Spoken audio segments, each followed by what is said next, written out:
ನುಡಿಮುತ್ತುಗಳು. ಏಕಾಂತತೆಯು ನಿಮ್ಮನ್ನು ಪ್ರತಿಬಿಂಬಿಸಲು ಸಹಾಯ ಮಾಡುತ್ತದೆ.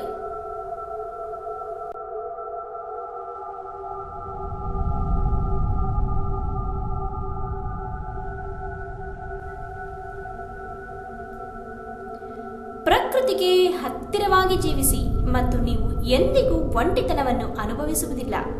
ಆ ಗುಬ್ಬಚ್ಚಿಗಳನ್ನು ನಿಮ್ಮ ವರಾಂಡದಿಂದ ಓಡಿಸಬೇಡಿ. ಅವು ನಿಮ್ಮ ಕಂಪ್ಯೂಟರ್ ಅನ್ನು ಹ್ಯಾಕ್ ಮಾಡುವುದಿಲ್ಲ.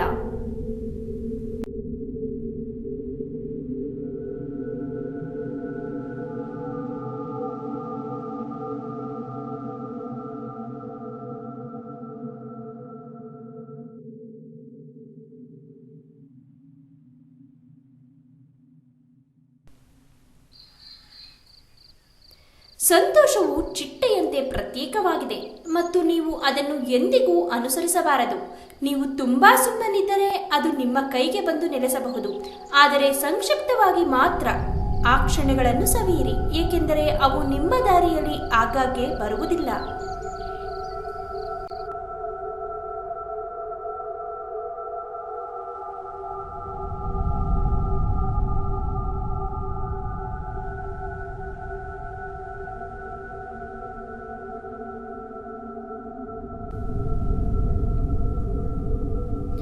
ನಗಲು ಕಾರಣ ಹುಡುಕದಿರಿ.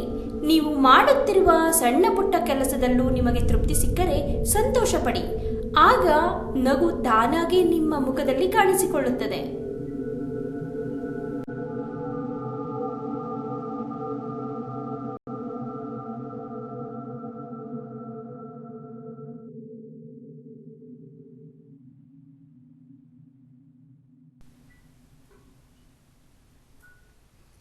ನಂಬಿಕೆಗಳ ಹುಟ್ಟಿಗೆ ಕೊನೆಯಿಲ್ಲ. ಯಾವುದೇ ಕಾರಣಕ್ಕೆ ಸಂದರ್ಭಕ್ಕೆ ಹುಟ್ಟಿದ ಒಂದು ನಂಬಿಕೆ ಮುಂದುವರಿದು ಸಂಪ್ರದಾಯವಾಗುತ್ತದೆ, ಹಾಗೆಯೇ ಗಟ್ಟಿಯಾಗಿ ಬಿಡುತ್ತದೆ. ವರ್ಣ ಮತ್ತು ವರ್ಗ ವ್ಯವಸ್ಥೆಯಲ್ಲಿ ನಂಬಿಕೆ ಮತ್ತು ಸಂಪ್ರದಾಯಗಳ ಸುಳಿಗೆ ಸಿಕ್ಕವರು ನಿಮ್ಮ ವರ್ಗದವರು.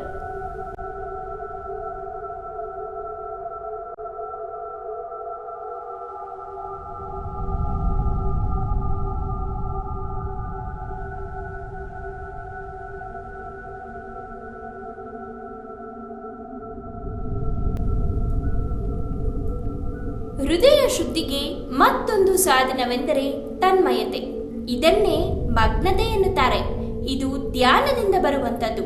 ಪ್ರಶಾಂತ ಪರಿಸರದಲ್ಲಿ ದೀಪವೊಂದು ಸ್ಥಿರವಾಗಿ ಬೆಳಗುವಂತೆ ನಮ್ಮ ಮನೋದೀಪವು ಸ್ಥಿರವಾಗಿ ಉಳಿದರೆ ಅದೇ ಧ್ಯಾನ. ಅದರಿಂದಲೇ ಹೃದಯ ಶುದ್ಧಿ ಮತ್ತು ಕಾರ್ಯಸಿದ್ಧಿ.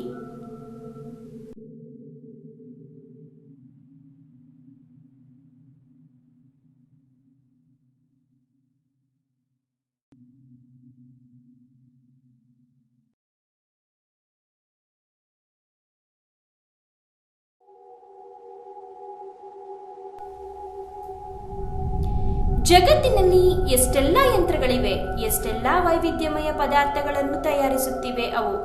ಆದರೂ ಯಂತ್ರಗಳು ಮೂಲತಃ ಮಾಡುತ್ತಿರುವುದು ಪ್ರತಿಕೃತಿ ನಿರ್ಮಾಣದ ಕೆಲಸವನ್ನು ಮಾತ್ರ.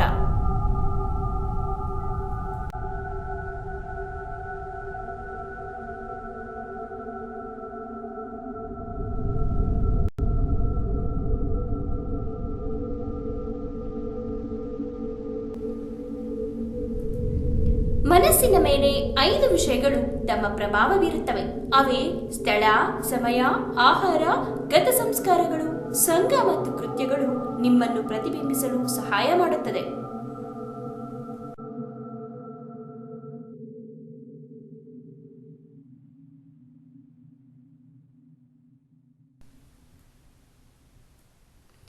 ತನಗಿಂತಲೂ ಕೆಳಮಟ್ಟದ ಜನರೊಂದಿಗೆ ವ್ಯಕ್ತಿಯೊಬ್ಬ ಹೇಗೆ ವ್ಯವಹರಿಸುತ್ತಾನೆ ಎಂಬುದು ಆತನ ವ್ಯಕ್ತಿತ್ವವನ್ನು ತಿಳಿಸುತ್ತದೆ.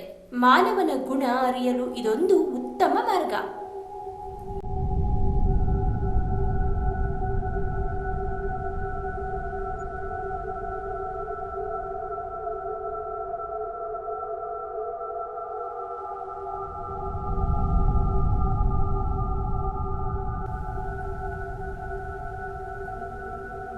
ಅವಮಾನ ಎದುರಿಸಲು ಇರುವ ದಾರಿ ಎಂದರೆ ನಿರ್ಲಕ್ಷಿಸುವುದು.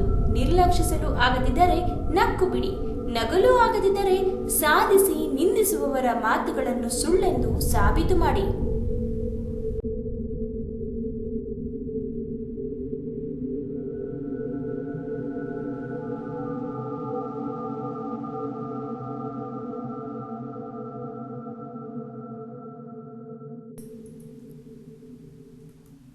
ಪ್ರೀತಿ ಮಮತೆಗಾಗಿ ಯಾರನ್ನೂ ಹಿಂಬಾಲಿಸಬೇಡಿ. ಎಲ್ಲರೂ ನಿಮಗೆ ಆದ್ಯತೆ ಕೊಡಬೇಕೆಂದು ಬಯಸಬೇಡಿ. ಇವ್ಯಾವು ನಿಮಗೆ ಸಹಜವಾಗಿ ದಕ್ಕದಿದ್ದರೆ ಇದನ್ನು ಪಡೆದು ಪ್ರಯೋಜನವಿಲ್ಲ.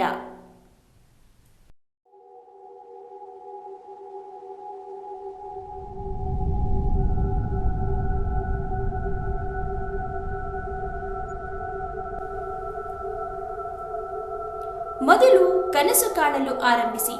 ನಿಮ್ಮಲ್ಲಿ ಕನಸುಗಳಿವೆ ಅಂತಾದರೆ ಅದನ್ನು ನನಸು ಮಾಡಿಕೊಳ್ಳುವುದು ಕಷ್ಟವೇನೂ ಅಲ್ಲ.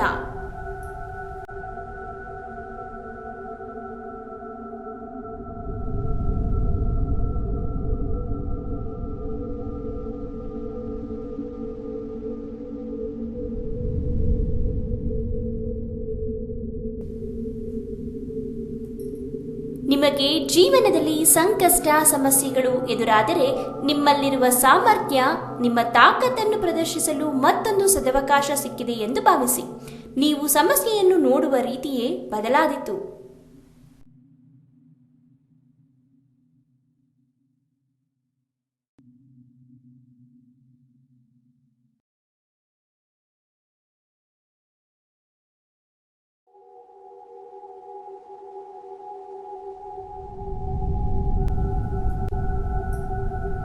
ಜೀವನದಲ್ಲಿ ಎಷ್ಟಿದೆಯೋ ಅದರ ಬಗ್ಗೆ ತೃಪ್ತಿ ಇರಲಿ, ಆಗ ನಮಗೆ ಇನ್ನೂ ಹೆಚ್ಚು ಸಿಗುತ್ತದೆ. ನಮ್ಮ ಬಳಿ ಯಾವುದು ಇಲ್ಲವೋ ಅದರ ಬಗ್ಗೆ ಚಿಂತಿಸುತ್ತಾ ಕುಳಿತರೆ ಇದ್ದುದನ್ನು ಕಳೆದುಕೊಳ್ಳುತ್ತೇವೆ.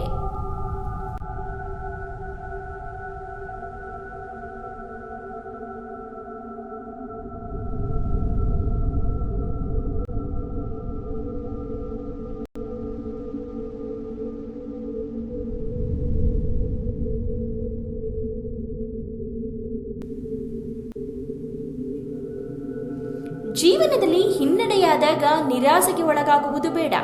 ಬಿಲ್ಲಿನಿಂದ ಬಾಣ ಬಿಡಬೇಕಾದರೆ ಅದನ್ನು ಹಿಂದಕ್ಕೆ ಎಳೆದೇ ಬಿಡಬೇಕು, ಇಲ್ಲವಾದಲ್ಲಿ ಬಾಣ ಗುರಿ ಮುಟ್ಟುವುದಿಲ್ಲ.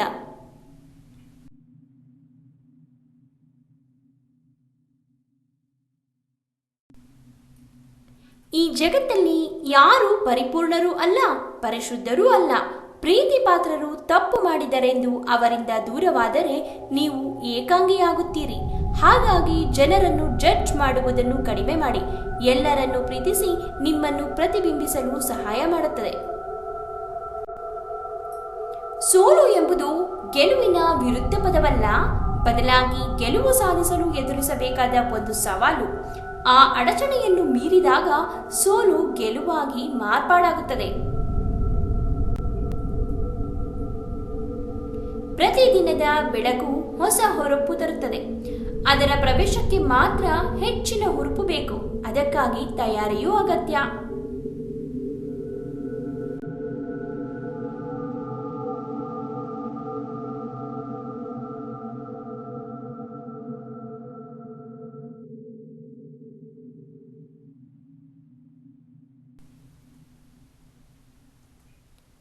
ಆನಂದವನ್ನು ನಮ್ಮೊಳಗೆ ನಾವು ಕಂಡುಕೊಳ್ಳುವುದು ಕಷ್ಟ ಎಂದು ಭಾವಿಸಿಕೊಂಡರೆ ಜೀವಮಾನವಿಡೀ ಆನಂದವಿಲ್ಲದೆ ನರಳಾಡಬೇಕಾದೀತು.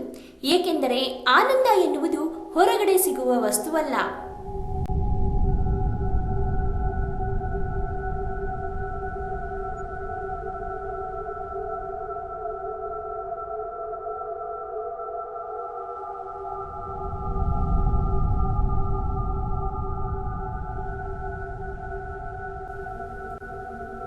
ಮಳೆ ಬಂದಾಗ ಎಲ್ಲಾ ಪಕ್ಷಿಗಳು ಸುರಕ್ಷಿತ ಪ್ರದೇಶಗಳಲ್ಲಿ ಅಡಗಿಕೊಳ್ಳುತ್ತವೆ.